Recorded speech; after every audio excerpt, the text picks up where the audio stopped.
అప్పుడే 45,900 కోట్లట. ఏంది అప్పు? మన రాష్ట్ర ప్రభుత్వం తెస్తున్న అప్పు ఎంత అంటే 45,900 కోట్లు. అనుమతించిన అప్పుల్లో 6 నెలల్లోనే 85% సేకరించిన రాష్ట్ర సర్కార్. అంటే 1 ఇయర్లో మొత్తం 45,900 కోట్లు తీసుకోవాల్సిన దగ్గర 54,009 కోట్లు ఈ 2025-26 ఆర్థిక సంవత్సరంలో తీసుకోవాల్సిన దగ్గర ఆ 54,009 కోట్లలో ఇప్పటికే 45,900 కోట్లు లేపేసినట్టు 6 నెలలకే. ఇంకా 6 నెలలు ఉంది. మరి 6 నెలలకి ఎట్లా? మరి తొలి 4 నెలల్లోనే 25,900 కోట్లు తీసుకున్నారట. తాజాగా 5,000 కోట్లు తీసుకున్నారట. దీంతో కలిపి ఈ నెలలో ఇప్పటికే 12,000 కోట్లు అప్పులు తెచ్చారు. 2025-26 ఆర్థిక సంవత్సరం కోసం కేంద్రం అనుమతించిన మొత్తం అప్పు 54,009 కోట్లు. ఇక వచ్చే 6 నెలల్లో దొరికే అప్పు మిగిలిందిగా 8,109 కోట్లు మాత్రమే. ఇదంతా కూడా కేంద్రం అనుమతి అంటే ఇది ఎఫ్ఆర్బిఎం పరిమితికి లోబడి తీసుకునే అప్పు. ఎఫ్ఆర్బిఎం పరిమితికి మించి కేసీఆర్ లెక్క చేయొచ్చు. Kaleshwaram corporation, mission Bhagiratha corporation, Warangal hospital corporation, ఇట్లా ఇష్టం వచ్చినట్టుగా కార్పొరేషన్లు పెట్టి రాష్ట్ర ప్రభుత్వమే గ్యారంటీగా ఉండి దాదాపు 4 లక్షల కోట్ల అప్పు తెచ్చినప్పుడు మరి ఇప్పుడు ఈయన ఇంకా ఇది ఎఫ్ఆర్బిఎం పరిధిలోకి తెస్తున్నారు. మరి ఇక దాటుతారా లేదా అన్న చూడాలి. ఇక రాష్ట్ర ప్రభుత్వం అప్పుల వేగం పెరిగింది. 6 నెలల్లోనే 45,900 కోట్లు రుణాలు సేకరించింది. ప్రస్తుత ఆర్థిక సంవత్సరం 2025-26కు సంబంధించి కేంద్ర ప్రభుత్వం అనుమతించిన మొత్తం అప్పుల్లో ఇది 85%. ప్రస్తుత ఆర్థిక సంవత్సరంలో రాష్ట్ర ప్రభుత్వం 64,539 కోట్ల మేర మార్కెట్ రుణాలు తీసుకోవాలి అని భావించింది. కానీ పలు పరిమితుల దృష్ట్యా కేంద్రం 54,009 కోట్ల అప్పులు తీసుకునేందుకు అనుమతించింది. రాష్ట్ర ప్రభుత్వం ఈ నెల 23వ తేదీ నాటికే చూడండి మన రాష్ట్ర పరిస్థితి ఎట్లుందంటే, ఇప్పుడు మనం అంటున్నాం కదా తులం బంగారం ఎటుబాయ్, మహిళలకు 2,500 ఎటుబాయ్, ఇది ఎటుబాయ్ అది ఎటుబాయ్. ఈ పరిస్థితుల్లో అవన్నీ వచ్చే అవకాశం ఉందా? మరి ఎందుకు ఇవ్వాలి హామీలు? అసలు మనం ఎందుకు ఆ హామీల్లో పడిపోవాలా? దయచేసి అందుకే ఈ ఫ్రీ స్కీమ్స్ ఇవి కావాల్సింది. హెల్త్ మీద, ఎడ్యుకేషన్ మీద, ఉద్యోగాల మీద, వ్యవసాయం మీద, కుల వృత్తుల మీద, ఇట్లాంటి రంగాల మీద ప్రజలు వాళ్ళ యొక్క జీవన ప్రమాణాలు పెంచుకునేలాగా స్కీమ్స్ అందుబాటులోకి తెస్తే అద్భుతంగా ఉంటుంది. ఇప్పుడు ఏమంటారు తెలుసా, ఇంట్లో ఫ్రీ బస్సుకు పెట్టినాం, దానికి పెట్టినాం, దీనికి పెట్టినాం అంటారు. అసలు ఏమన్నా ఉపయోగం ఉందా వీటి వల్ల? అందులో 45,900 కోట్ల అప్పు తీసుకుంది. ఎంత? 54,000. అంటే 6 నెలల్లోనే 85% అప్పు చేసింది. అందులోనూ ఈ ఒక్క నెలలోనే దాదాపు 12,000 కోట్ల అప్పు తీసుకుంది.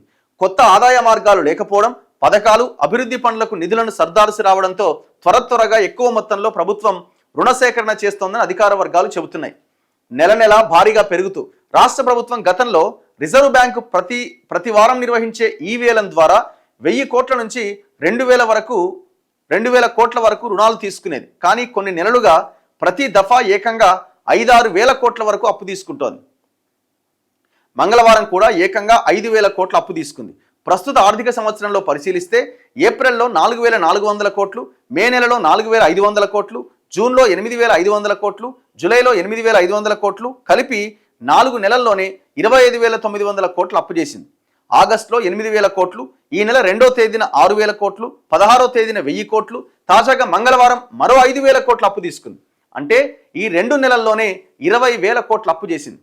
దీనిలో మొత్తం అప్పులు 45,900 కోట్లు. కేంద్రం అనుమతించిన 54,009 కోట్ల మార్కెట్ రుణాల్లో ఇవి 85%. అంతేకాదు మిగిలిన 6 నెలల్లో తీసుకోవాల్సిన రుణము 8,109 కోట్లు మాత్రమే. అంటే ఇంకా అంతవరకు మాత్రమే తీసుకోవచ్చు, ఇంకా అవకాశం లేదు. ఇతర మార్గాల్లో ఆదాయం సమకూరకపోతే ప్రభుత్వానికి ఇబ్బంది అన్న అభిప్రాయం వ్యక్తమవుతోంది. ఇంత భయంకరమైన సిచ్యువేషన్లో ఉన్న మన రాష్ట్రము బయటపడడానికి అవకాశాలు లేవా? ఈ అప్పులు చేయకుండా వేరే మార్గం ఏమన్నా లేదా?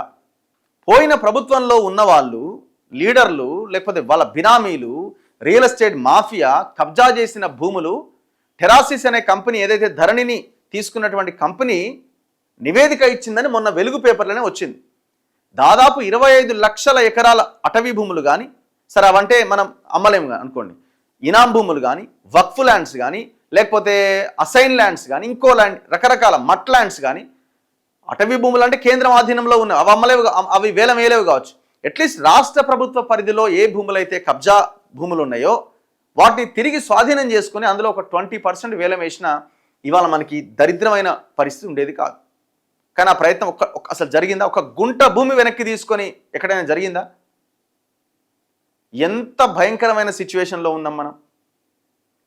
మరి మార్పు అంటే ఏంది? ఈ ప్రజాపాలన మార్పు అంటే ఏంది? అవతలోడు పోయిన గవర్నమెంట్ హయాంలో జరిగిన మొత్తం అన్నింటిని బయటకు తీయాలి కదా. నేను ఆయన పొన్నం ప్రభాకర్ ప్రెస్ మీట్ పెడుతుండు, ల్యాండ్ క్రూజర్ల భాగోతం మేము బయట పెడుతుంది, దాని మీద విచారణ చేస్తామని. ఏం విచారణయా? ఎంతయా ల్యాండ్ క్రూజర్ వెహికల్? ఎన్ని వెహికల్? మహా అయితే 5 కోట్లు 10 కోట్లు ఉందనుకుందాం. అంటే దాన్ని ఇంత పెద్ద వార్త కింద మీరు చూపించే ప్రయత్నం చేస్తున్నారే. మరి ఈ భూముల సంగతి ఏంది?